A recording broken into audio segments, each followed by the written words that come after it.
Hi everyone! In this video you will learn how to improve your ultimate timing in Overwatch. Track enemy ultimates. Monitor enemy heroes to anticipate when they might use their ultimates, allowing you to counter or avoid them with your own. Coordinate with teammates. Communicate your ultimate status and plan your team to synchronize impactful combos. Combo with crowd control. Pair your ultimate with crowd control abilities to maximize its effectiveness. Engage Initiator. Use your ultimate at the beginning of the team fight to gain an early advantage of force enemy defensive ultimates. Target Priority. Focus on ultimate on key enemy heroes, such as supports or high damage dealers to disrupt their effectiveness. Objective Timing. Save your ultimate for crucial moments like capturing a point or pushing the payload to secure objectives. Ultimate Economy. Avoid using your ultimate when a fight is already won or lost to preserve it for more critical situations. Position Awareness.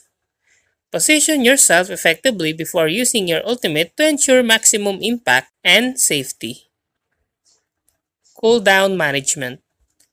Track cooldowns of enemy abilities that can counter your ultimate. Then use it when those counters are unavailable. Ultimate Baiting.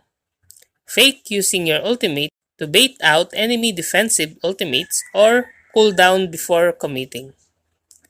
High Ground Advantage. Utilize high ground position to deploy your ultimate for better visibility and coverage. Escape Route.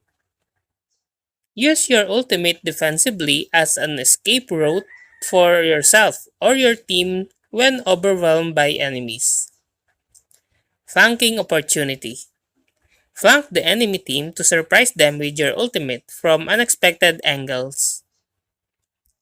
Ultimate Countering. Save your ultimate to counter specific enemy ultimates, like Transcendence to counter Graviton Surge. Situational Awareness. Be aware of the overall game situation and use your ultimate when it will have the most impact on the match flow. Support Ultimates. Coordinate with your team's support ultimates to maximize survivability during aggressive plays. And that's how to improve your ultimate timing in Overwatch. If you like this video, please click the like and subscribe and ring the bell icon to notify you to our next video. Thank you for watching.